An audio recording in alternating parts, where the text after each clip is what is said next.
Hello மக்களே, welcome to drama with Cindy for you. இன்னைக்கு நம்ம பார்க்க போகிறது, போன எபிசோட்ல நம்ம பாயாக்கும் தானுக்கும் இருக்க அந்த பூர்வ ஜென்ம கனெக்ஷன் என்னன்னு பார்த்தோம். கருட ராஜாவா இருக்க பாயா நாகலோகத்தை சேர்ந்த தானை லவ் பண்ண அதை பிடிக்காத நாகராஜா கருட ராஜாவை கொன்னுடுறான். கருட ராஜாவை காப்பாத்தும் போது நாகமான வான்சராத்தும் இறந்துடுறான். இப்படி அவங்களுக்குள்ள இருக்க பாஸ்ட் எல்லாம் பாயாக்கு தெரிய ஆரம்பிக்க கான்சியஸ் வரும்போது கண்ணு திறந்து பார்த்தா கடலுக்குள்ள ஆழமா மூழ்கி இருக்கான். இப்ப இந்த எபிசோட்ல என்ன ஆகுதுன்னு பாப்போமா? இங்க பாயாக்கு கடலுக்குள்ள கான்சியஸ் வந்ததுக்கு அப்புறமும் இந்த நாகராஜாவோட ஆத்மா அவனை கொலை பண்ண முயற்சி பண்ணிட்டு இருக்கு. அப்ப கரெக்டா இந்த சாமியார் தாத்தா அந்த நாகராஜா கிட்ட, நீ இந்த மாதிரி பாவம் பண்ணிக்கிட்டே இருந்தனா ஒரு கட்டத்துல உன்னோட ஆன்மா அழிஞ்சே போயிடும், இத பண்ணாத நிப்பாட்டு அப்படின்னு சொல்ல, இதுக்கு நாகராஜா அத பத்தி எல்லாம் எனக்கு கவலை இல்ல, என்ன ஆனாலும் சரி இவங்களை ஒண்ணு சேர விடவே மாட்டேன் அப்படின்னு சொல்லிட்டு இங்க தண்ணிக்குள்ள இருக்க பாயாவை கொலை பண்ண முயற்சி பண்றான். அப்பதான் தான் கரெக்டா அங்க வந்து பாயாவை கரை கொண்டு வரான். அவன் மயக்கமா இருக்கிறத பார்த்து சிபிஆர் எல்லாம் கொடுக்க அப்பவும் பாயா மூச்சு பேச்சு இல்லாம இருக்கான். இத பார்த்தவனே தான் பயந்துட்டு பயங்கரமா அழ ஆரம்பிக்கிறான். இப்ப அவசர அவசரமா பாயாவை எமர்ஜென்சி ரூமுக்கு கொண்டு போறாங்க. இங்க உள்ள டாக்டர்ஸ் அவனுக்கு மூச்சு கொண்டு வர ட்ரை பண்ணிட்டு இருக்க வெளியில தான் அப்படியே உடஞ்சு போயிடுறான். அவனுக்கு திரும்ப திரும்ப ஒரு விஷயம் மட்டும் தான் ஞாபகம் வந்துட்டு இருக்கு. எனக்கு ஒன்னு ரொம்ப பிடிச்சிருக்குன்னு பாயா அவன் கிட்ட ப்ரப்போஸ் பண்ணப்போ, என்னால யாரையும் லவ் பண்ண முடியாது, நான் யாரையாச்சும் லவ் பண்ணனா அவங்க இறந்துருவாங்க, உன்னை என்னால இழக்க முடியாதுன்னு அழுவான்ல, அந்த விஷயம் தான் அவனுக்கு ஞாபகம் வந்துகிட்டே இருக்கு. அதுவும் பாயா அவன் கையை பிடிச்சிக்கிட்டே, நீ பயப்படுற மாதிரி ஒன்னும் ஆக விட மாட்டேன்டா, நான் உனக்கு ப்ராமிஸ் பண்றேன், எப்பவுமே உன் கூட தான் இருப்பேன் அப்படின்னு சொல்ல, இதை நினைச்சு கதறி கதறி அழ ஆரம்பிக்கிறான் தானு. இப்ப அப்படியே கட் பண்ணி அடுத்த சீன் பார்த்தா இந்த மாண்ட்ரி யார் கூடயோ கால் பேசிக்கிட்டு இருக்கான். என்ன மன்னிச்சிருங்க சார், இந்த மாதிரி இன்னொரு டைம் நடக்காது அப்படின்னு அவன் யார்கிட்டயோ சொல்லிட்டு இருக்க. சோ மாண்ட்ரி தான் இவ்வளவு நேரம் வில்லன் நினைச்சா இவனுக்கு மேல இன்னொரு வில்லன் இருக்கான் போல.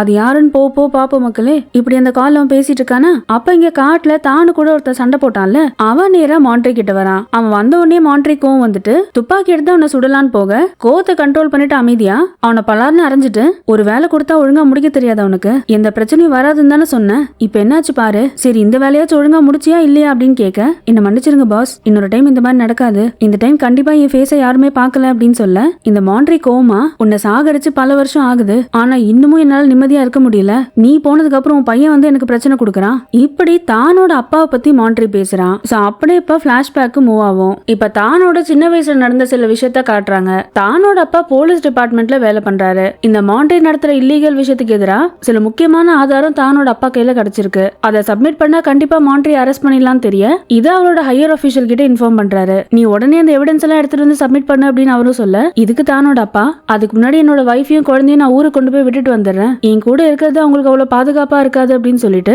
ஊருக்கு கிளம்புற வேலையை பாக்குறாங்க எல்லாரும். அப்பா குட்டி பையன் தானு, அப்பா உனக்கு எங்க மேல பாசமே கிடையாது, நீ எப்ப பார்த்தாலும் பாட்டி வீட்டுக்கு அமிச்சிட்டே இருக்க எங்களை, நான் கூட பேச மாட்டேன் அப்படின்னு அவனும் கோச்சுக்க, தானோட அப்பாவுக்கும் மனசுல கஷ்டமா இருந்தாலும் பையனை சமாதானப்படுத்துறாரு. அப்படி இல்ல தான், அப்பாவுக்கு உங்களை ரொம்ப பிடிக்கும், ஆனா இப்ப இருக்க சிச்சுவேஷன்ல நீங்க பாட்டி வீட்டுல இருக்கிறது தான் நல்லது, இப்ப நடந்துட்டு இருக்க பிரச்சனை எல்லாம் சீக்கிரம் முடிஞ்சதும் நான் உடனே வந்து உன்னையும் அம்மாவை கூட்டு வந்துடுறேன், கொஞ்ச நாள் பாட்டி வீட்டுல இருங்க அப்படின்னு அவனை சமாதானப்படுத்த அப்பாவும் அடம் பிடிக்கிறான் தானு. அப்புறம் அம்மா ஒரு வழியா தானே சமாதானப்படுத்த அவசர அவசரமா கார்ல ஊருக்கு கிளம்புறாங்க.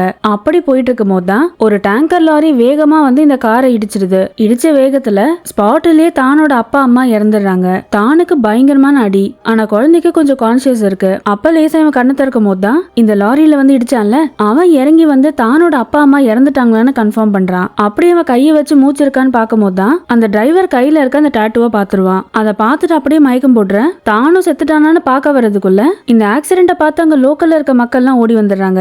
ஜனங்க வர்றதை பார்த்து இந்த கொலைகாரனும் லாரி எடுத்துட்டு அங்க இருந்து வேகமா கிளம்பிடுறான். அப்புறம் ஜனங்கள்லாம் தான் இன்னும் உயிரோட இருக்கான்னு தெரிஞ்சுக்கிட்டு அவனை ஹாஸ்பிட்டல்ல அட்மிட் பண்றாங்க. இப்படி இந்த பிளாஷ்பேக் எல்லாம் மாண்ட்ரி ஞாபகம் வச்சுக்கிட்டே, அப்பனும் புள்ளையும் ஒரே மாதிரி இருக்காங்க, ரெண்டு பேருமே தேவையில்லாம என் விஷயத்துல குறுக்க வராங்க, சரி இப்ப வந்தா என்ன, அப்பனை எங்க அமிச்சோமோ அதே இடத்துல பையனையும் அமிச்சிட வேண்டியதுதான், இப்படி மாண்ட்ரி சொல்ல பக்கத்துலயே இருக்க அந்த கொலைகாரன், நான் வேணா தானே முடிச்சிட்டுமா அப்படின்னு கேக்குறான். இதுக்கு மாண்ட்ரி, இப்போதைக்கு எதுவும் வேண்டாம், முதல்ல காவோட கேஸ் ஒழுங்கா முடியட்டும், அப்புறம் அந்த நீங்க மேல ஒரு கண்ணு இருக்கட்டும், காவு ஒரு ஃப்ராடுன்னு அவ கண்டுபிடிக்கிறாளா இல்லையான்னு பாரு அப்படின்னு சொல்லிட்டு அவனை அமுச்சு விடுறான். இப்ப அடுத்து இங்க ஹாஸ்பிட்டல்ல தானும் ஆபரேஷன் தியேட்டருக்கு வெளில உட்காந்து அழுதுகிட்டே இருக்கான். அவனுக்கு இன்னமும் பாயாக்கு இப்படி ஆயிடுச்சேன்னு நம்ப முடிய மாட்டேங்குது. அப்பா கரெக்டா ஏகே ஆபீசரும் மத்தவங்களும் வர, யாய் தானு கிட்ட, என்னாச்சுடா பாயா எப்படி இருக்கா இப்போ, இதுக்கு தான் அழுதுகிட்டே, எனக்கு ஒன்னும் தெரியலடா, அவனை உள்ள கூட்டு போனாங்க, அப்புறம் என்னாச்சுன்னு எனக்கு தெரியல, இப்படி அழுதுகிட்டே சொல்ல ஏகே ஆபீசர் அவன் கிட்ட என்ன நடந்துச்சு தான், பாயா எதுக்கு முதல்ல தண்ணிக்குள்ள இறங்குனா, முழுகிற அளவுக்கு அவன் எப்படி போனா அப்படின்னு கேட்க தான் இன்னும் அதிகமா அழ ஆரம்பிச்சுட்டேன். எனக்கு ஒண்ணுமே புரியல சார், அவன் எதுக்கு தண்ணிக்குள்ள இறங்குனா, ஏன் தண்ணிக்குள்ள மூழ்கி இருந்தான்னு எனக்கு புரியவே மாட்டேங்குது. சரி அவன் பாட்டி தங்கச்சிக்கு இன்ஃபார்ம் பண்ணிட்டீங்களான்னு கேட்க தான் இதுக்கு இன்ஃபார்ம் பண்ணிட்டேன் சார், அவங்க எல்லாம் வந்துட்டு இருக்காங்க அப்படிங்கிறான். அப்ப கரெக்டா ஆபரேஷன் தியேட்டர்ல இருந்து டாக்டர் வெளில வர தான் அழுதுகிட்டே போய் டாக்டர் கிட்ட பாயா எப்படி இருக்கான்னு கேக்குறான். பேஷண்ட்டுக்கு மூளைக்கு போற ஆக்சிஜன் கம்மியா இருக்கு, அதனால இப்போதைக்கு ஆக்சிஜன் சப்ளை எக்ஸ்டர்னலா கொடுத்துருக்கோம். அந்த எக்ஸ்டர்னல் சப்போர்ட்ல தான் இப்ப அவன் உயிரோட இருக்கான், அதனால ஐசியூல ஷிஃப்ட் பண்றோம், போக போக எப்படி இருக்குன்னு பாக்கலாம் அப்படின்னு சொல்ல யாய் டாக்டர் கிட்ட அவன் பொழிச்சிருவானா டாக்டர் அப்படின்னு கேட்க எங்களால இப்போதைக்கு எதுவும் சொல்ல முடியாது, நாங்க முடிஞ்ச அளவுக்கு முயற்சி பண்றோம் அப்படின்னு சொல்லிட்டு உள்ள போயிடுறாரு. டாக்டரும் இப்படி நம்பிக்கை இல்லாம பேசினதை பார்த்து தான் இன்னும் கதறி கதறி அழ ஆரம்பிக்கிறான். அப்ப அங்க இருக்க நர்ஸ் வந்துட்டு பாயா போட்டிருந்த அந்த யூனிஃபார்ம் ஐடி கார்டு எல்லாத்தையுமே தான் கிட்ட கொடுக்கறான். அதை வாங்கணும்னு தான் இன்னமும் கதறி அழ ஆரம்பிக்கிறான். இப்ப ஹாஸ்பிட்டல்ல இருந்து வீட்டுல வந்துட்டு பாயாவோட யூனிஃபார்மை கட்டி பிடிச்சிக்கிட்டே அழ ஆரம்பிக்கிறான். தன்னாலதான் பாயாக்கு இப்படி ஆச்சுன்னு நினைச்சிட்டு அதை ஏத்துக்க முடியாம கதறி கதறி அழ ஆரம்பிக்கிறான். அப்ப அவனோட வீட்டு காலிங் பெல் யாரோ அடிக்க யாருன்னு கதவை திறந்து பார்த்தா இந்த டாக்டர் பையன். டாக்டரை பார்த்தோன்னே தானுக்கு ரொம்ப கஷ்டமாயிட்டு அவனை கட்டி பிடிச்சிட்டு அழ ஆரம்பிக்கிறான். இந்த டாக்டர் பையலும் இதுதான் சாக்குன்ட்டு தானை கட்டி பிடிச்சி ஆறுதல் சொல்ற மக்களே, டாக்டர் நான் பயந்த மாதிரி நடந்துருச்சு, உங்களுக்கு தெரியும்ல நான் யாரையாச்சும் லவ் பண்ணனா அவங்க நிச்சயமா என்னை விட்டு பிரிஞ்சிருவாங்க, இப்ப பாயாக்கும் அதான் ஆயிருக்கு, அவனுக்கு இப்படி ஆனது காரணம் நான் தான் அப்படின்னு சொல்லிட்டு டாக்டரை கட்டி பிடிச்சிட்டு கதறி கதறி அழுகிறான் தானு. இதுக்கு இந்த டாக்டர் பையன் அவன் கிட்ட நடந்த விஷயத்துக்கும் உனக்கும் எந்த சம்பந்தமும் இல்ல தான், நீ தேவையில்லாம இந்த மாதிரி நினைச்சிட்டு இருக்காத, அது மட்டும் இல்லாம பாயாக்கு எதுவும் ஆகாது, நீ கவலைப்படாத அப்படின்னு சொல்லிட்டு தானை கட்டி பிடிச்சி மறுபடியும் சமாதானப்படுத்துறான். மக்களே எனக்கு அப்படியே டென்ஷன் ஆயிடுச்சு ஒரு நிமிஷம். டே தான் அவன் நடிக்கிறான்டா அப்படின்னு கத்தணும் போல இருந்துச்சு. அதுலயும் தானை கட்டி பிடிச்சிக்கிட்டே சட்டெல்லாம் இந்த டாக்டர் பையன் ஃபேஸ் ரியாக்ஷனை மாத்தி சிரிப்பான். அப்படியே ஸ்கிரீனுக்குள்ள பாஞ்சு 2 பேரும் விலைக்கு விட்டுறணும் போல இருந்துச்சு எனக்கு. எல்லாத்துலயும் விவரமா இருக்க தானு பையன் இதுல எப்படி கோட்டை விடுறானே மக்களே. இப்படி தானே ஆறுதல் படுத்திக்கிட்டே நீ தனியா இருக்க வேண்டாம், இன்னைக்கு நைட்டு நான் கூட இருக்கேன் அப்படின்னு சொல்லிட்டு அங்க டேபிள் மேல ஹாஸ்பிட்டல்ல இருந்து பாயாவோட திங்ஸ் எல்லாம் கொடுத்துருப்பாங்கல்ல, அதுல அவனோட தாயத்தும் அங்க இருக்கும். அதை பார்த்து சிரிச்சுக்கிட்டே தானே இருக்கமா கட்டி பிடிச்சிக்கிறான் இந்த டாக்டர் பையன். அடுத்த நாள் இங்க போலீஸ் ஸ்டேஷன்ல காவோட கேஸ பத்தி இன்வெஸ்டிகேட் பண்றதுக்கு எல்லாரும் வராங்க. அப்ப தான் அங்க உட்காந்துட்டு வழக்கமா பாயா உட்கார சீட்டை பார்த்துக்கிட்டே இருக்கான். இதை யாய் கவனிச்சுட்டு தான் உன்னால இங்க இருக்க முடியல, நீ கிளம்புடா, நீ போய் ஹாஸ்பிட்டல்ல பாயாவை பாரு, மீட்டிங்ல என்ன ஆச்சு நான் அப்புறமா உனக்கு சொல்றேன் அப்படின்னு சொல்ல இதுக்கு தானு அதெல்லாம் வேண்டாண்டா, பாயாவை ஐசியூல இருந்து ஷிஃப்ட் பண்ணிட்டாங்களாம், அவன் கூட பாட்டியும் தங்கச்சியும் இருக்காங்க, அதனால நான் போல அப்படின்னு சொல்ல என்னதான் இவன் போலன்னு சொன்னாலும் இவன் மனசு பூரா அங்கதான் இருக்குன்னு இந்த கெம்மு பையனை புரிஞ்சுக்கிட்டு டே தான் ஒன்னும் கவலைப்படாதரா, நீ வேணா பாரு, இன்னும் கொஞ்ச நாள்ல பாயா இதே சீட்ல வந்து உட்காரல அப்படின்னு சொல்லிட்டு திரும்பி பார்த்தா பாயாவோட சீட்ல மாரிஸ் உட்காந்துட்டு இருக்கா. இப்படி திடீர்னு அவளை பார்த்தோன்னே கெம்பு பயந்துட்டு யக்கா நீனாக்கா இங்க பண்ற அப்படிங்கிற மாதிரி அமைதியா போய் உட்காந்துறாங்க எல்லாரும். இப்ப அடுத்து காவோட கேஸ பத்தி டிஸ்கஸ் பண்ண ஆரம்பிக்கிறாங்க. காவோட பாடியில கட்டியிருந்த நாட்டும் ஆபீசர் டேமோட பாடியில கட்டியிருந்த நாட்டும் ஒரே மாதிரி இருக்கிறத பாக்குறாங்க. அப்ப இந்த 2 கொலையும் ஒரே மாதிரி தான் பண்ணிருக்காங்கன்னு புரிஞ்சுட்டு கொலை பண்ண விதமும் எப்படி இருக்குன்னு விசாரிக்கிறாங்க. அப்ப கெம்மு ஃபாரன்சிக் டிபார்ட்மெண்ட்ல விசாரிச்ச வரைக்கும் 2 பேருமே தண்ணிக்குள்ள முழுகிறதுக்கு முன்னாடி இறந்து போயிருக்காங்க. அதாவது இவங்களை ஏற்கனவே கொலை பண்ணிட்டு தான் தண்ணிக்குள்ளேயே தூக்கி போட்டிருக்கான். அப்படி பார்த்தா இந்த 2 கொலையும் ஒரே ஆள் பண்ண மாதிரி தான் இருக்கு. இதுக்கு ஆபீசர் ஏகே அந்த ஏரியாவை சர்ச் பண்ணீங்களா, எவிடன்ஸ் ஏதாவது கிடைச்சதான்னு கேட்க அது ஆல்ரெடி சர்ச் பண்ணிட்டோம் சார், அந்த ரோட்ல ஒரு கார் டயரோட தடம் கிடைச்சது, அதை வச்சு சிசிடிவில அந்த காரை கண்டுபிடிச்சோம், ஆனா எதிர்பார்த்த மாதிரி அந்த நம்பர் பிளேட் ஃபேக் தான். இதெல்லாம் பொறுமையா கேட்டுட்டு தான் இப்போ ஆபீசர் நான் ஒரு முக்கியமான விஷயம் சொல்றேன், நாங்க காவோட பாடியை கண்டுபிடிக்கும் போது அந்த கொலை பண்ணவன நாங்க பார்த்தேன், அவனை துரத்தி போய் பிடிக்கலாம்னு நினைக்கும் போது அவன் என்ன அடிச்சு போட்டு தப்பிக்க பார்த்தான். அப்ப அவனோட கையில நான் ஒரு டாட்டூ பார்த்தேன், இதே டாட்டூவை எங்க அப்பா அம்மா கார் ஆக்சிடென்ட் நடந்துச்சுல்ல அப்பயும் நான் பார்த்திருக்கேன். இப்படி தான் சொன்ன உடனே அங்க இருக்க எல்லாருமே ஷாக் ஆகுறாங்க. யாய் இப்ப அவங்க கிட்ட டி என்னடா சொல்ற அப்படின்னா காவோட கேஸும் டேமோட கேஸும் உங்க அப்பா கேஸுக்கு சம்பந்தப்பட்டிருக்குன்னு சொல்றியா? ஆமா யாய், என்னோட கணிப்பு கரெக்டா இருந்தா இது எல்லாத்துக்கும் காரணம் அந்த மான்ட்ரி தான், அவன் தான் ஆளை வச்சு இதெல்லாம் பண்ணிருக்கான். இப்படி தான் சொல்லவும் இதெல்லாம் ஏகே ஆபீசர் பொறுமையா கேட்டுட்டு நீ சொல்றதெல்லாம் இருக்கட்டும் தான், அதுக்கெல்லாம் ஆதாரம் எங்க இருக்கு? இதுக்கு தான் நான் என் கண்ணால பார்த்தேன்னு சொல்றேன்ல சார், நான் சொல்றதை நம்பி தயவு செஞ்சு அவனை அரெஸ்ட் பண்ண சம்மன் கொடுங்க, அவனை விசாரிக்க ஆரம்பிச்சா எல்லா விஷயமும் வெளில வரும் அப்படின்னு சொல்ல ஏகே ஆபீசருக்கும் வந்துட்டு உன் இஷ்டத்துக்கெல்லாம் எதுவும் பண்ணிட்டு இருக்க முடியாது, மான்ட்ரி மாதிரி ஆளை அரெஸ்ட் பண்ணணும்னா சாலிடான எவிடன்ஸ் வேணும், இனிமேல் ஃபர்தரா இந்த கேஸை பத்தி பேசணும்னா எவிடன்ஸோட வந்து பேசு, அப்புறம் நான் கடைசியா சொல்றேன் உன்னோட பர்சனல் விஷயத்தையும் ஆபீஸ் விஷயத்தையும் கலந்து பார்க்காத, இன்னொரு தடவை மறுபடியும் இதே மாதிரி எல்லாத்தையுமே பழைய கேஸ் கூட கம்பேர் பண்ணிட்டு இருந்தனா இந்த கேஸ்ல இருந்தே உன்னை தூக்கிடுவேன். இப்படி ஏகே சார் தானா கண்ணா பின்னா திட்டிட்டு போயிடுறாரு. இப்ப மீட்டிங் எல்லாம் முடிச்சு எல்லாரும் வெளில வரும்போது யாய் தானு கிட்ட தான் கொஞ்சம் பொறுமையா தான் இரேண்டா, ஏண்டா ஏகே ஆபீசர் கிட்ட போய் மல்லு கட்டுற, அவர் தான் எவிடன்ஸ் இல்லாம எதையுமே ஒத்துக்க மாட்டாருன்னு உனக்கு தெரியும்ல, நாங்க சொல்றத கேளு, தேவையில்லாம பழசையும் இதையும் லிங்க் பண்ணி பார்க்காத.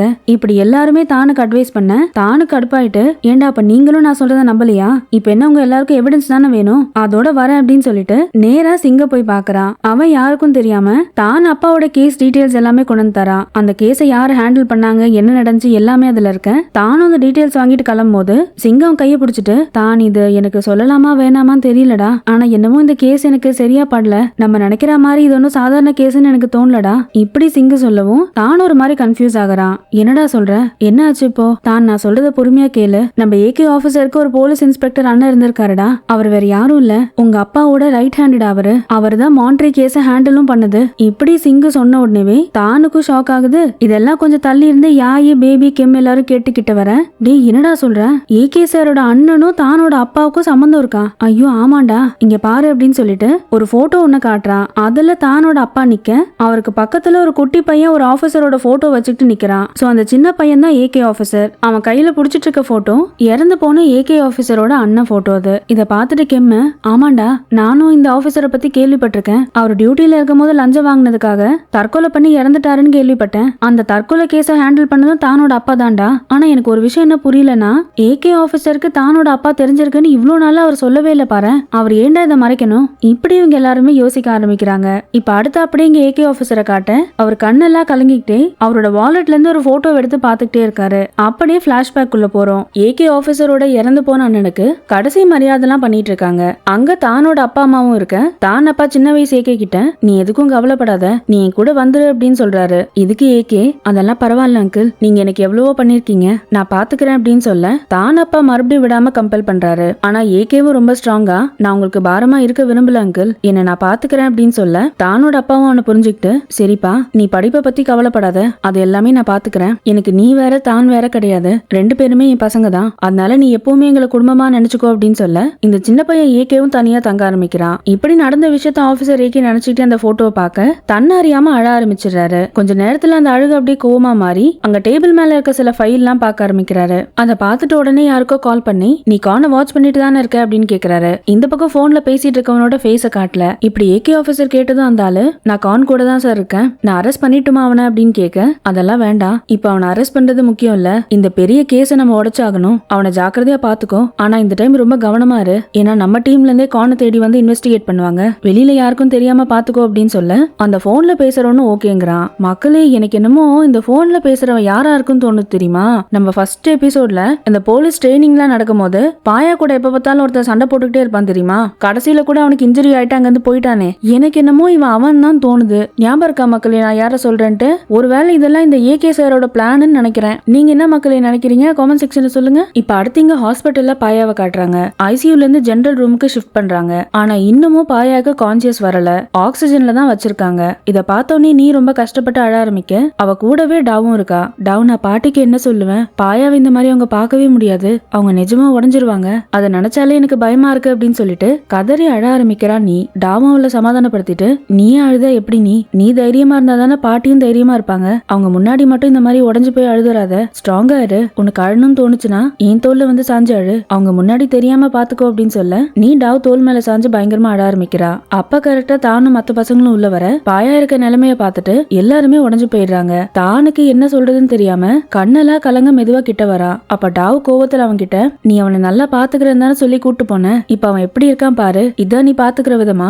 இப்படி டாவ் கோவமா கேட்க தானும் அழுதுகிட்டே என்ன மன்னிச்சிரு அப்படின்னு அழுகுறான். இதை பார்த்து பேபி ரொம்ப எமோஷனல் ஆயிட்டு, நீ என்ன பேசுற, பாயா எங்களுக்கும் ஃப்ரெண்டு தான், அவன் இப்படி இருக்கிறத பார்த்து எங்களுக்கு எவ்வளவு கஷ்டமா இருக்கு தெரியுமா, தானுகிட்ட இந்த மாதிரிலாம் பேசாத அப்படின்னு அவனும் கத்த, டேய் பேபி வேணாண்டா, அவங்க ஏதோ கோவத்துல சொல்றாங்க, இதெல்லாம் பெருசா எடுத்துக்காத அப்படின்னு சொல்லிட்டு அவனை சமாதானப்படுத்துறாங்க. இப்ப நீயும் டாவும் அங்க இருந்து வெளில போக தானும் மத்த பசங்களும் கிட்ட வந்து பாயாவை பாக்குறாங்க. இப்படி அவனை பேச்சு மூச்சு இல்லாம பார்த்த உடனே எல்லாருமே உடஞ்சு போய் அழ ஆரம்பிச்சிடுறாங்க. அதுல கெம்ம அழுதுகிட்டே, டேய் பாயா என்னடா தூங்குற மாதிரி ஏன்டா நடிக்கிற, எந்திரிச்சு வாடா, நாங்கெல்லாம் வேலை பண்ணிட்டு இருக்கோம், நீ மட்டும் என்னடா தூங்குற அப்படின்னு சொல்லிட்டு அழுதுகிட்டே பாயா கிட்ட பேசுறான். தானால ஒரு வார்த்தை கூட பேச முடியாம பாயாவை பார்த்து கதறி கதறி அழ ஆரம்பிக்கிறான். தான் அழுகத்தை பார்த்தோன்னே யாயால தாங்க முடியாம, டே பாயா பாருடா, தான் எப்படி அழுகிறான் பாரு, தயவு செஞ்சு எழுந்து வந்துடுடா அப்படின்னு அவனும் சொல்ல தான் அழுதுகிட்டே, இது எல்லாத்துக்குமே காரணம் நான் தான்டா, என்னாலதான் அவன் இப்படி இருக்கான், நான் அவனை தனியா விட்டுருக்க கூடாதுடா அப்படின்னு அழுக பேபி அவன் கிட்ட, அப்படி எல்லாம் சொல்லாத தான், இதுல உன் தப்பு எதுவும் இல்ல, பாயா நிச்சயம் எழுந்து வந்துருவான்டா, அதுவும் அவன் உயிரா நினைக்கிற நீயே அவனை பத்தி கவலைப்பட்டு அழும்போது அவன் அதெல்லாம் கேட்டுட்டு அமைதியா இருப்பான்னு நினைச்சியா, எனக்கு பாயாவை பத்தி தெரியும்டா, அவன் நிச்சயமா எழுந்துருவான் அப்படின்னு சொல்லிட்டு இருக்கும் போதே பேபியும் உடஞ்சு போய் அழ ஆரம்பிச்சிடறான். யாயும் தானை பிடிச்சிக்கிட்டே பாயாவை பார்த்து அழுதுகிட்டே, நான் உன்னை நம்பிதானடா தான் அவன் கிட்ட கொடுத்தேன், உன்னால அவன் எவ்வளவு அழறான் பாருடா, இங்க பாரு தான், பாயா இன்னும் உயிரோட தான் இருக்கான், அவன் கூடி சீக்கிரம் சரியாயிட்டு உன்னை தேடி வருவான்டா, எனக்கு பாயாவை பத்தி தெரியாதா, அவன் உன்னை விட்டு போக மாட்டேன்னு வாக்கு கொடுத்தான்ல, அதை எப்பவுமே அவன் தவற மாட்டான்டா. இப்படி சொல்லி யாயும் உடஞ்சு போக கெம்ம அழுதுகிட்டே, டே பாயா மரியாதை நீ சீக்கிரம் வந்துரு, அப்படி இல்லன்னு வச்சுக்கோயேன் தானுக்கு உன்னை விட அழகா ஒரு பாய் ஃப்ரெண்டை செட் பண்ணி கொடுத்துருவேன். இப்படி எல்லாருமே இமோஷனலா பிரேக் அவுட் ஆகி அழ ஆரம்பிக்கிறாங்க. கொஞ்ச நேரத்துக்கு அப்புறம் ரூம்ல இருந்து வெளில வந்துட்டு கெம்மு தானு கிட்ட, தான் நீ சொன்ன டாட்டூவை பத்தி எனக்கு தெரிஞ்ச ஆபீசர் கிட்ட விசாரிச்சேன்டா, அவர் ஒரு எக்ஸ் காப்பு, அவர் என்ன சொல்றாருன்னா இது ஒரு தனிப்பட்ட டாட்டூவா இருக்கிறதுக்கு பதிலா ஒரு கேங்கோட டாட்டூவா இருக்கும்னு நினைக்கிறாரு. அதாவது ஒரு பர்டிகுலர் கேங்ல இருக்கும் நம்ம ஐடென்டிஃபை பண்றதுக்கு எல்லாருமே கையில இதே மாதிரி டாட்டூ குத்திருப்பாங்க, அந்த மாதிரி ஒரு கேங்க சேர்ந்தவனா தான் இருக்கணும்னு சொல்றாரு. இத பத்தி இன்ஃபர்மேஷன் தெரியணும்னா இந்த இடத்துல போயிட்டு மார்ன் ஒரு ஆளை பார்க்க சொல்றாரு. இவன் முன்னாடி இது மாதிரி ஒரு கேங்ல இருந்திருக்கானா, சோ அந்த மார்ன் கிட்ட கேட்டா இன்னும் கொஞ்சம் டீடைல்ஸ் தெரியும் அப்படின்னு சொல்ல தான் அங்க இருந்து வேகமா கிளம்புறான். அவன் எல்லாரும் அவசரமா நிப்பாட்டிட்டு, தான் இப்ப எங்க போற நீ, தேவையில்லாம இதுல ரிஸ்க் எடுக்காத, நம்ம இதை பேசாம ஏகே ஆபீசர் கிட்ட சொல்லிடலாம் அப்படின்னு சொல்ல தான் இதுக்கு ஒத்துக்க மாட்டேங்கிறான். ஏகே சார் கிட்ட எல்லாம் சொல்ல வேணாண்டா, அவர் நான் பர்சனல் விஷயத்தையும் இந்த கேஸையும் சம்பந்தப்படுத்துறேன்னு தேவையில்லாம பிரச்சனை பண்ணுவாரு, அதனால நான் மட்டும் தனியா போயிட்டு வரேன் அப்படின்னு சொல்ல இதுக்கு யாரு, தான் என்ன விளையாடுறியா நீ, இது எவ்வளவு ஆபத்தான விஷயம்னு உனக்கு தெரியும்ல, உன்னை மட்டும் எப்படி தனியா அனுப்ப முடியும், இதுக்கு தான் மறுபடியும் அதுக்கு தாண்டா நானும் சொல்றேன், நீங்க தேவையில்லாம என் கூட வந்தீங்கன்னா உங்களுக்கும் பிரச்சனையாகும், நானே போயிட்டு வரேன் அப்படின்னு சொல்ல கெம்பு டென்ஷன் ஆயிட்டு, என்ன தான் உனக்கு இன்னும் இந்த சீரியஸ்னஸ் புரியலையா, இது ரொம்ப மோசமான கும்பல்ரா, உன்னை தனியாலாம் அப்படி அனுப்ப முடியாது, நம்ம எல்லாரும் ஒன்னா போலாம் வா அப்படின்னு சொல்ல யாயும் இதுக்கு, ஆமா தான் என்னை நம்பிதான் பாட்டியும் சாமியார் தாத்தாவும் உன்னை அனுப்பிச்சிருக்காங்க, உனக்கு எதாவது ஆச்சுன்னா அவங்களுக்கு என்னடா பதில் சொல்லுவேன், யாய் புரிஞ்சுக்கோடா, இது என் ஃபேமிலி சம்பந்தப்பட்ட விஷயம்டா, நான் இதை ஏகே சார் கிட்ட சொன்னா கண்டிப்பா இந்த கேஸை விட்டு என்ன தூக்கிடுவாரு, இதுக்கு யாய் டென்ஷன் ஆயிட்டு, என்ன நானும் ஃபேமிலி தான்டா, நீ எனக்கு தம்பி மாதிரி தான், அதனால நிச்சயமா உன்னை தனியாலாம் விடவே முடியாது, வேணா ஒண்ணு பண்ணலாம், நீ இங்கே இரு, நாங்க யாராச்சும் போறோம் அப்படின்னு சொல்ல உடனே கெம் இதுக்கு, ஆமாண்டா நான் மட்டும் போயிட்டு வரேன் அப்படிங்கிறான். பேபியும் டக்குன்னு கெம்மு போறானா கூட நானும் போறேன், இதுக்கு யாய் உடனே இவங்க 2 பேர் கூட நானும் போறேன்டா, இதெல்லாம் அமைதியா பாத்துட்டு இருக்க சிங்கு, டே எல்லாரும் போறீங்கன்னா நானும் வரேன்டா, இப்படி ஒட்டு மொத்தமா எல்லாருமே தானுக்கு எதிரா நிக்க தானுக்கு என்ன சொல்றதுன்னு தெரியாம அமைதியா இருக்கா. இங்க பாரு தான், பாயா கண்ணு முடிச்சு பார்த்தான்னா அவன் முதல்ல தேடுறது உன்னதான், அதனால நீ போயே ஆகணும்னு நினைச்சனா நாங்களும் கண்டிப்பா கூட வந்தே தீருவோம், அப்படி நீ மட்டும் தான் போவேன்னா நான் இந்த விஷயத்த உடனே ஏகே ஆபீசர் கிட்ட சொல்லிடுவேன்னு சொல்லிட்டு தானே எல்லாரும் கார்னர் பண்ண வேற வழி இல்லாம எல்லாரும் ஒன்னா போலான்னு தானும் ஒத்துக்கிறான். இப்ப அப்படியே பேரலா இங்க ஹாஸ்பிட்டல் ரூம்ல பாயா தூங்கிட்டு இருக்கான்ல, அவனை அப்படியே காட்டிட்டு இருக்கும் போதே இங்க நாகராஜாவோட அந்த ஆன்மாவை காட்டுறாங்க. அவன் கண்ணு மூடி தியானத்துல பாயாவை பார்த்துக்கிட்டே, இப்போ உன்னை காப்பாத்துறதுக்கு அந்த நாக தாயத்து கூட கிடையாது உன்கிட்ட, இதை விட எனக்கு சரியான வாய்ப்பு கிடைக்காது அப்படின்னு சொல்றான். இந்த சீன் இங்கே கட் ஆகுது. இப்ப அடுத்து இங்க எல்லாரும் அந்த மானுங்கிற ஆளை மீட் பண்றதுக்கு ஒரு பப்புக்கு போறாங்க. அங்க கொஞ்ச நேரத்துல இந்த மானு வர அங்க இருக்க பாடி கார்ட்ஸ் எல்லாரையுமே அவன் தான் ஆர்கனைஸ் பண்றான். இதை பார்த்துட்டு, ஏண்டா இந்த பப்போட ஓனர் வேற யாரும் சொன்னாங்களே, இந்த மானு என்னடா இங்க வந்து பாடி கார்ட்ஸ் எல்லாம் சரி பண்ணிட்டு இருக்கான், இதுக்கு கெம்ம இங்க ஓனர் என்னமோ இன்னொரு ஆள் தான்டா, ஆனா மான் தான் எல்லாமே, அது மட்டும் இல்லாம இங்க யாரோ பெரிய கை வர போறாங்க, அதுக்குதான் செக்யூரிட்டியா டைட் பண்ணிட்டு இருக்கான். இப்படி இவங்க பேசிட்டு இருக்கும் போதே மானு நடந்த கேஷுவலா இவங்களை தாண்டி போக யாய் வேணும்னே பயங்கரமா குடிச்சிட்டு இருக்க மாதிரி நடிச்சு மான் மேல போய் மோதி ட்ரிங்க்ஸ் எல்லாம் சட்டையில கொட்டிடுறான். ஐயோ என்ன மன்னிச்சிருங்க நான் தெரியாம பண்ணிட்டேன் அப்படின்னு அவனும் சாரி கேட்க இந்த மானு ஒன்னும் சொல்லாம வாஷ்ரூமுக்கு போய் கிளீன் பண்ணலான்னு போறான். அப்ப தானே யாய் கெம் 3 பேரும் அவனை ஃபாலோ பண்ணிட்டு உள்ள போறாங்க. இவன் சாரி கேட்க வந்திருக்கான்னு மானு நினைக்க அதெல்லாம் பரவாயில்ல போ அப்படின்னு சொல்லிட்டு வெளில வரும்போது தானும் கெம்மும் வழிய மறைக்கிறாங்க. என்ன விஷயம்னு மானு கேட்க யாரும் எதுவும் ரிப்ளை பண்ணாம இருக்க இவனை சுத்தி வளைச்சிட்டாங்கன்னு அவனுக்கே புரியுது. அப்ப தான் அடிச்சுட்டு எஸ்கேப் ஆகலான்னு போக கெம்மு யாயும் அவனை தடுத்து நிப்பாட்டிட்டு அடிச்சு கீழே தள்ளி உட்கார வச்சிடறாங்க. அப்ப தான் அவன் கிட்ட வந்து இந்த டாட்டுவை காட்டிட்டு இந்த மாதிரி ஸ்பைடர் டாட்டு யார் போட்டிருப்பா, எந்த கேங் இதை போட்டிருப்பாங்க அப்படின்னு கேட்க அதெல்லாம் எனக்கு தெரியாது அப்படிங்கிற மானு. உனக்கு தெரியும்னு எங்களுக்கு நல்லா தெரியும், இங்க இருந்து முழுசா வெளில போனோம்னா மரியாதையா உண்மையை சொல்லிடு, இல்லனா அப்படியே குண்டு கட்டா தூக்கிட்டு போய் உள்ள போட்டுருவோம், அதோட இந்த பப்பையும் போட்டு சீல் வச்சிருவோம், மரியாதையா உண்மையை சொல்லு அப்படின்னு மிரட்ட மானு கொஞ்சம் பயந்த மாதிரி நடிச்சிட்டு எனக்கு தெரியாது என் ஆளுங்கிட்ட கேட்டு பாக்குற அப்படின்னு போன் எடுக்கிற மாதிரி பண்ணிட்டு இவங்க 3 பேரையும் அடிச்சுட்டு அங்கிருந்து வெளில ஓடிடுறான். வெளியில வந்தவனே மானோட ஆளுங்க எல்லாரையும் சுத்தி வளைச்சுற 2 குரூப்புக்கும் பெரிய சண்டை நடக்குது. சரி நீங்க பாட்டு அடிச்சிட்டுருங்க நம்ம எஸ்கேப் ஆயிரும் சொல்லிட்டு மான் அங்க இருந்து எஸ்கேப் ஆகி வெளில ஓடுறான். இதை பார்த்துட்டு தானும் பின்னாடி துரத்திட்டு போறான். ஒரு கட்டத்துல மானையும் பிடிச்சிட அவன் அடிச்சு திரும்ப திரும்ப அந்த டாட்டுவை பத்தி கேட்டுக்கிட்டே இருக்கான். எனக்கு தெரியாது அப்படின்னு அவனும் சொல்லிக்கிட்டே இருக்கேன். அப்ப திடீர்னு மாஸ்க் போட்டு ஒரு ஆள் வந்து தானை அடிச்சு தள்ளிட்டு இந்த மானை எஸ்கேப் ஆக வச்சிடறான். தானுக்கும் வந்து இந்த மாஸ்க் போட்டவன் அடிக்க ட்ரை பண்ண அப்ப இதேச்சா இந்த மாஸ்க் போட்டவன் கையில இருக்க டாட்டுவை பாத்துறான். அவன் முன்னாடி பார்த்தா அதே ஸ்பைடர் டாட்டு. இத பார்த்த உடனே அவன் போட்டிருக்க மாஸ்க் விலக்கி பார்த்தா நம்ம ஃபர்ஸ்ட் எபிசோட்ல பாயா கூட ஒரு பையன் சண்டை போட்டுக்கிட்டே இருப்பான்ல சாட்டுன்னு, அவன் தான் இந்த மாஸ்க் போட்டு தான் அடிக்கிறான். சோ நம்ம கணிப்பு கரெக்ட் தான் மக்களே. சோ இது எல்லாமே இந்த ஏகே சாரோட வேலையா தான் இருக்கும். அண்டர் கிரவுண்ட் ஆபரேஷனுக்காக சாட்டை வெளில அனுப்புன மாதிரி அனுப்பிட்டு அவனை ஸ்பையா இந்த மாண்ட்ரி கும்பல்ல வேவு பார்க்க அனுப்பிச்சிருக்கணும். ஆனா இந்த விஷயம் எல்லாம் தெரியாம தானு ஷாக்காக சாட்டு தானு தள்ளி விட்டு அங்கிருந்து ஓடிடுறான். அதுக்குள்ள யாயும் மத்த பசங்களும் வர டே அவன் யாரும் இல்லடா நம்ம ட்ரைனிங்ல கூட இருந்த சாட்டு தாண்டா அது அப்படின்னு சொல்ல எல்லாரும் ஷாக் ஆயிட்டு சாட்டை துரத்தி ஓடுறாங்க. தானும் பின்னாடியே போகலான்னு போகும்போது அவனுக்கு ஒரு பிளாஷ் ஆஃப் இமேஜ் வருது. ஹாஸ்பிட்டல்ல பாயா துடிக்க ஆரம்பிக்கிறான். டாக்டர்ஸ் எல்லாம் அவனுக்கு சிபிஆர் குடுக்கற மாதிரி அவனுக்கு தோணு. பாயான்னு கத்திக்கிட்டே திருப்பி ஹாஸ்பிட்டல் ஓடுறான் இவன். இப்ப அப்படியே பேரலா அடுத்த சீன்ல இந்த நாகராஜா இருக்கான்ல, அவன் பாயாவோட ஆத்மாவை அழிக்க ட்ரை பண்றான். நீ எவ்வளவு முயற்சி பண்ணாலும் உன்னால தான் கூட ஒண்ணு சேரவே முடியாது, அது நான் இருக்கிற வரைக்கும் நடக்காதுன்னு நாகராஜா சொல்லிட்டு இருக்க. பாயாவும் அவன் கிட்ட, நீ என்னதான் கொடுமை பண்ணாலும் தான் உன்னை மட்டும் லவ் பண்ண மாட்டான், அதை நீ கனவுல கூட நினைச்சு பார்க்காத அப்படின்னு சொல்ல, இதுக்கு இந்த நாகராஜா, அவன் என்ன லவ் பண்ணலனாலும் பரவாயில்ல, ஆனா உன்னோட ஆத்மாவை நான் சிறப்புடிச்சு தான் என் கூட வச்சுக்கிட்டு அதை ரசிப்பேன். இப்படி நாகராஜா ஃபுல் ஃபோர்ஸ்ல பாயாவை அட்டாக் பண்ண ஆரம்பிக்க இந்த சாமியார் தாத்தா பாயாக்கு ஹெல்ப் பண்ண ஆரம்பிக்கிறாரு. நாகராஜா கிட்ட, நீ இந்த மாதிரி பண்றது தப்பு, இதுக்கு மேல பண்ணனா உன்னோட ஆத்மா அழிஞ்சிரும், நான் கடைசியா வார்ன் பண்ற நிப்பாட்டிரு அப்படின்னு சொல்ல, இதுக்கு நாகராஜா கோவம் வந்துட்டு, இந்த விஷயத்துல நீ தலையிடாத, நான் இவனை அழிச்சே தீருவேன் அப்படின்னு சொல்லிட்டு நாகமா மாதிரி பாயாவை கொலை பண்ண பாக்குறான். இப்ப அதே நேரத்துல இங்க ஹாஸ்பிட்டல்ல தான் அவசர அவசரமா உள்ள வந்து பார்த்தா பாயா அப்படியே கட்டில இருந்து துடிக்க ஆரம்பிக்கிறான். இத பார்த்தோன்னே தான் அழுதுகிட்டே, பாயா என்னடா ஆச்சு உனக்கு, என்னடா ஆச்சு அப்படின்னு சொல்லிட்டு அவனை எழுப்ப ட்ரை பண்றான். ஆனா அப்பவும் பாயா கண்ணு முடிக்க மாட்டேங்கிறான். சத்தம் கேட்டு அங்க இருந்த டாவும் நீயும் எந்திரிக்க, பாயா துடிக்கிறத பார்த்து நீ பயங்கரமா அழுகிறா. இப்ப தான் என்ன பண்றான், அவன் கழுத்துல இருக்க தாயத்தை எடுத்து பாயாக்கு போட்டு விடலான்னு போக டாவும் அவன் கையை பிடிச்சு தடுக்கிறா. என்ன பண்ற நீ நிப்பாட்டு அப்படின்னு சொல்ல, தான் அவளை பிடிச்சு தள்ளி விட்டுட்டு நீ தேவையில்லாம இதுக்குள்ள வராத அப்படின்னு சொல்லிட்டு கத்துறான்.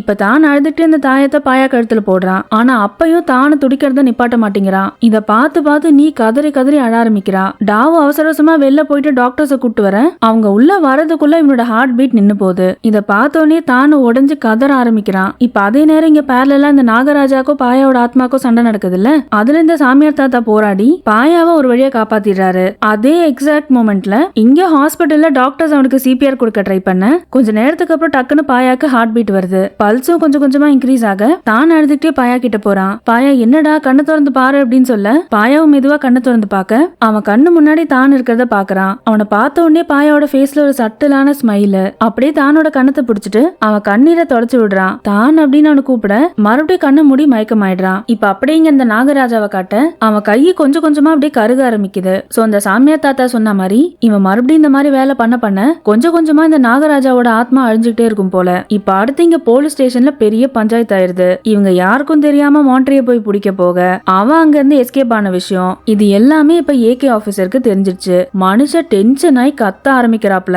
யார கேட்டு என்ன கேட்காம இந்த ஆபரேஷன் பண்ணீங்க, இந்த விஷயம் இப்ப போலீஸ் கமிட்டிக்கு வரைக்கும் போயாச்சு, கண்டிப்பா எல்லாருக்கும் தண்டனை கிடைச்சே தீரும், நீங்க இப்ப பண்ணிருக்க காரியத்தினால எவ்வளவு பெரிய விஷயம் அஃபெக்ட் ஆயிருக்குன்னு உங்களுக்கு தெரியுமா, இப்படி சொல்லிட்டே தான் கிட்ட வர, மூளை இல்லாம நீ பண்ண வேலையாலதான் எல்லாருமே அஃபெக்ட் ஆயிருக்காங்க, இப்படி அவர் பாட்டு கண்ணா பின்னான்னு கத்த தான் அவர்கிட்ட, நான் ஒத்துக்கிறேன் சார், இது எல்லாத்துக்குமே காரணம் நான் தான், இவங்களுக்கும் இதுக்கும் சம்பந்தம் இல்ல அப்படின்னு சொல்ல, டே என்னடா சொல்ற அப்படின்னு யாய் பேச வர, நீ கொஞ்ச நேரம் சும்மாரு சார், இது எல்லாத்துக்குமே காரணம் நான் தான், என்ன பனிஷ்மெண்டா இருந்தாலும் எனக்கு கொடுங்க, நான் அதை தாராளமா ஏத்துக்கிறேன், ஆனா இவங்கள எதுவும் பண்ணிடாதீங்க, எனக்கு ஏதாச்சும் நல்லது பண்ணணும்னு நினைச்சா இந்த கேஸ்ல இருக்க உண்மையான குற்றவாளியை கண்டுபிடிங்க, அதுக்காக நான் எந்த தண்டனை வேணாலும் ஏத்துப்பேன் அப்படின்னு சொல்லிட்டு இவனோட துப்பாக்கியும் ஐடி கார்டையும் எடுத்து வச்சுட்டு வெளில போயிடுறான். இப்ப இங்க ஹாஸ்பிட்டல்ல பாயா இன்னமும் மயக்கமா தான் இருக்கான். அப்ப அவனுக்கு நடந்த பழைய விஷயம் எல்லாமே ஞாபகம் வருது. அவன் கருட ராஜாவா இருந்தது, நாகராஜா அவனை கொலை பண்ண ட்ரை பண்ணது, அப்ப நாகாவா இருந்த வான்சராத் அவனுக்காக உயிரை விட்டதுன்னு நடந்த எல்லா விஷயமே அவனுக்கு ஞாபகம் வர படார்னு கண்ணை திறந்து பாக்குறான் பாயா. சோ ஃபைனலி பாயாக்கு கான்சியஸ் வந்துருச்சு. கண்ணை திறந்ததும் சுத்தி முத்தி பார்த்துட்டு